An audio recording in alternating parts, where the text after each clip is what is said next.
There ain't no sweet taters in there. Good morning. My name is Hannah Kellogg. I'm the farm manager here at the Sauer-Beckmann Living History Farm. We're part of Lyndon B. Johnson State Park and Historic Site. Now, you might not know who LBJ was. He was our 36th president, and he was born here in Texas. He's one of the folks that made it to the White House that came from Texas, so he's pretty cool. This farm is to show you what his neighbors lived like. He lived across the river, and you can go visit where he lived. That's called Lyndon B. Johnson National Park and Historic Site. But here on the state side, we're trying to show you how his neighbors lived. When he was about 10 years old, hanging out at his friend's house, you probably go hang out at your friend's house too. When he would come over and hang out with the Beckman kids, this is what he would have seen. If you come out and see us, you'll see the same things 10-year-old LBJ would have seen. He probably would have been barefoot and in overalls. And he would have seen animals. He would have seen folks living off the land, working in the garden, working on their tools, cooking over a wood-burning fire. Life was pretty different because when he was 10 years old, that was the year 1918, so over 100 years ago. So 100 years ago, life was pretty different. For one, if you came out to visit us today, how would you get here? We have a lot of field trips that come out, and kids come out on buses. Or if you come out with your family, a lot of folks come out in their car. Well, in 1918, when LBJ's 10, he would have just had to walk over to come visit his neighbors. But also, if they wanted to go to town, they probably would have hooked up their horse or their mule to their wagon, and they would have taken a wagon into town. Today, we're located in Stonewall, Texas. That's about an hour from Austin. Well, for them, it would have taken days to get to Austin because they would have loaded up a wagon full of supplies and had it hauled by animals. Now, in the cities at this time, there were cars. So if you live in the big city, say in Texas, we've got San Antonio and Austin closest to us. They would have had some Model Ts by that point, but not out here. So if you wanted to go somewhere, you had to plan accordingly way in advance. We're only 20 minutes down the road from the town of Fredericksburg. Today, we could blast down the highway at 60 miles an hour. For them, it would have taken them 8 hours by wagon to get there. So everything did take a little bit slower. That also means information took a little bit slower than it does today. Now, 1918, we do have trains that have connected the country. You can get on a train in one place and it does, if it connects from San Antonio to Austin, you can get other places pretty fast. But you today have the advantage of having access to information in your pocket. A lot of you might have a smartphone, or someone in your family has a smartphone. You can just quickly type in that information and find the answer. Not so much at this time. Folks relied on newspapers. The Germans in this area, and the folks that settled here were German, were very big on education, so they could all read and write. They all went to school, and so they would rely heavily on newspapers and magazines to pass information around. Telephones, not too many out here. Again, in the cities, they would have had telephones by this point. Think of like the really old-fashioned phones you might have seen in a movie. It's black box, mounts on the wall. You put a little piece up to your ear and you start cranking and talking into it.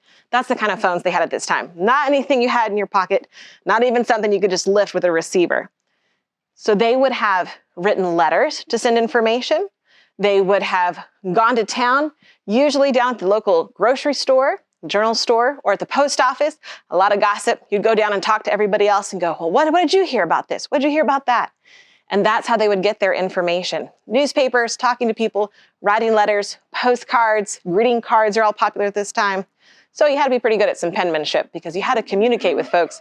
You just had to be a little patient to get your response back. You couldn't just call them up right away. Now, also here at the farm, some things that you might notice are a little bit different. Think about your smartphone. What powers it?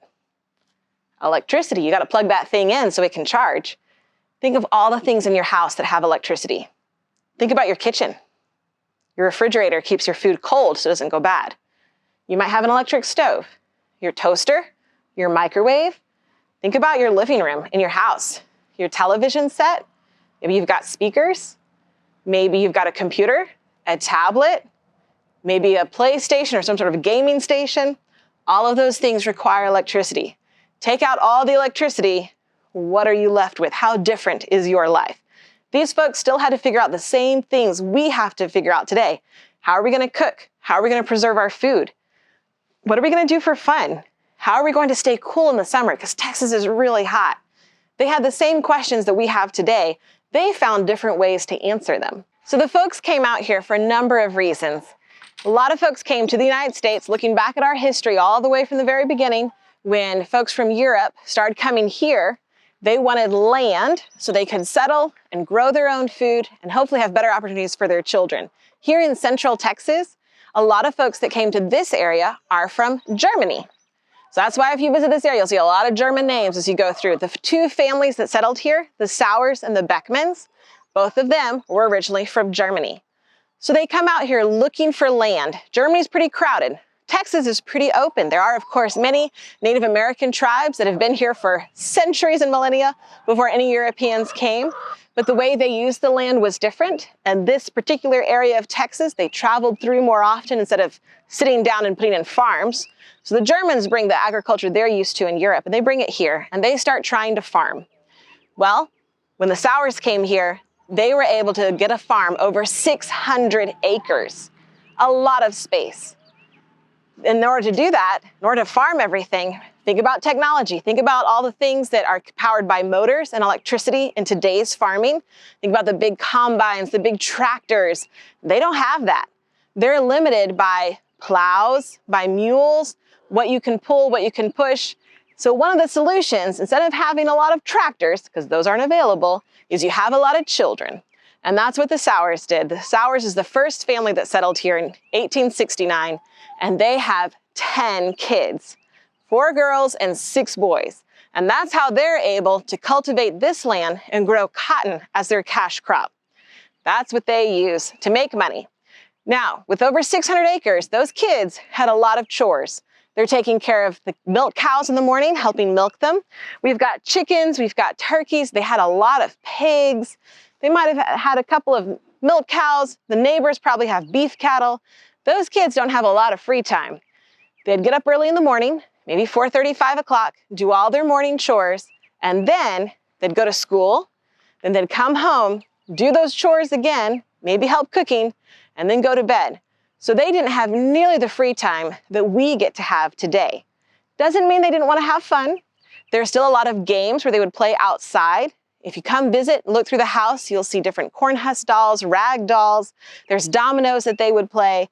They still played some games, but not nearly as much time to play as we have today. So on the farm, you want to try and keep things as local as possible. Now, by 1918, again, thinking about trains connecting our country, most folks would have been purchasing their tools, their shovels, their hoes, their plows, all of that from the local store. Now, again, take it back 200 years, 150 years earlier, say George Washington's time, your local blacksmith would have been making everything in-house. By this time, you would buy your tools, but you would have had a couple of community blacksmith shops like the one behind me, where your tools could be repaired. Because let's say you've got a shovel and you're working on a project and then your shovel breaks.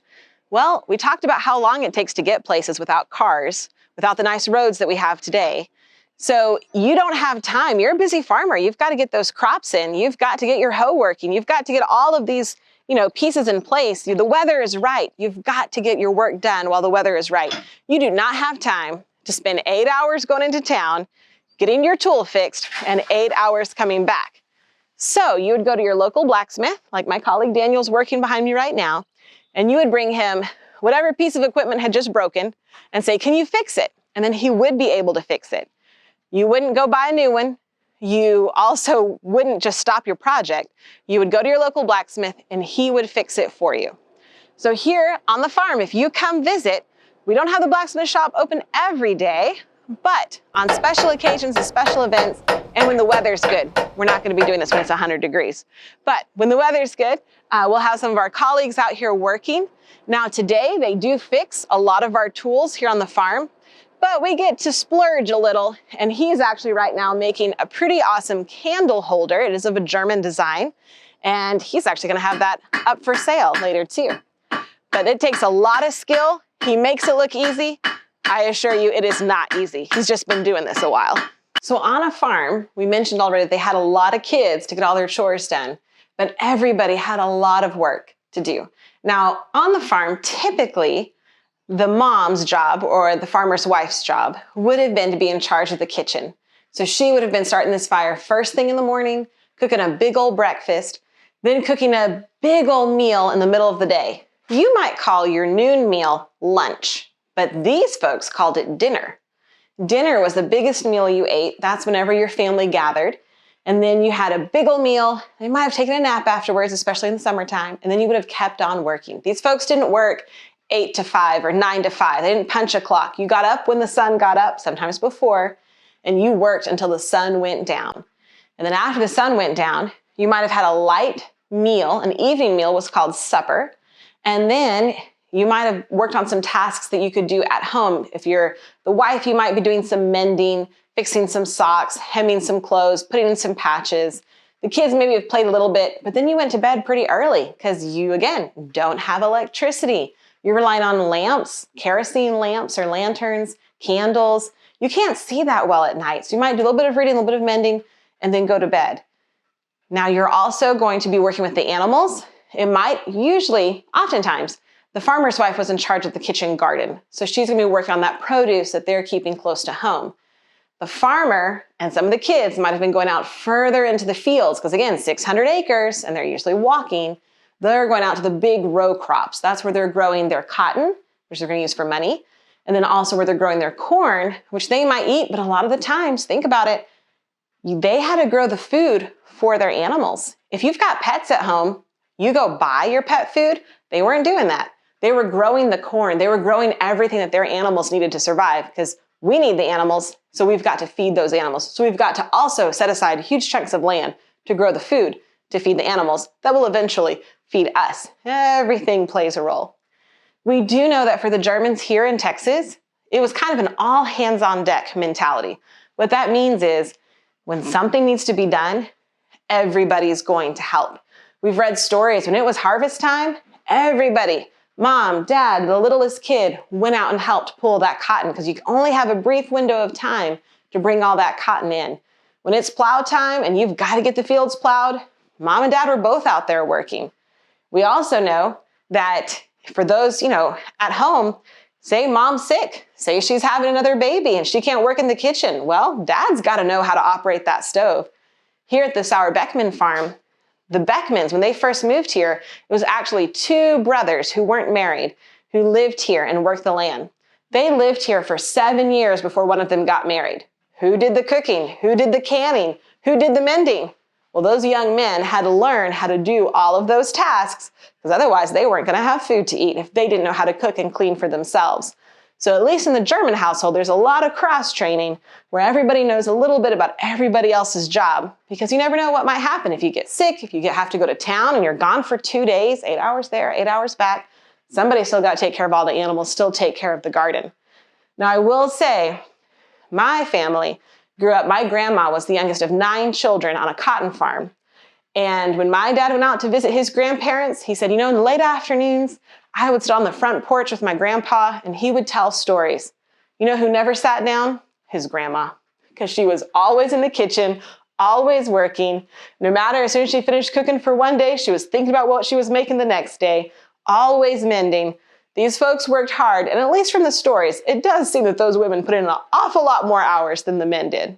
At least that's what they tell us. So here on the farm, we don't go to the grocery store to try and get our fresh produce, our fruit, our garlic, our onions, bell peppers, tomatoes, green beans.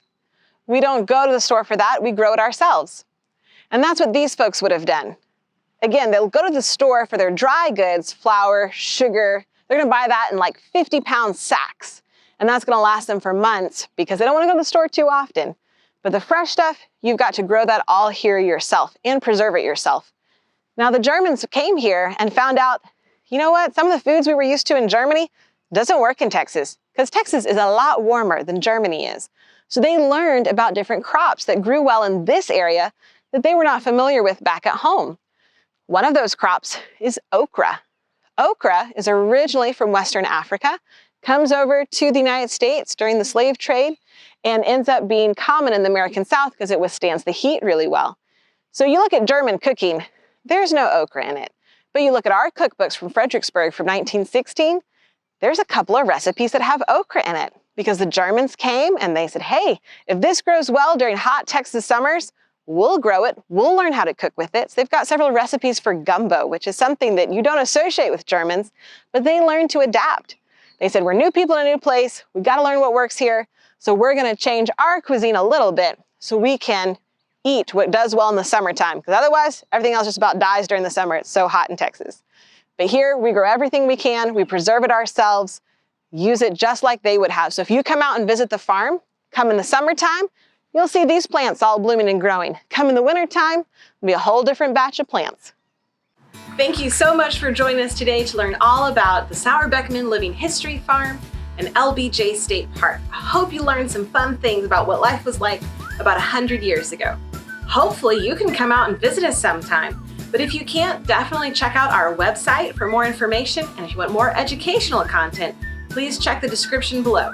Until then, we'll see you later.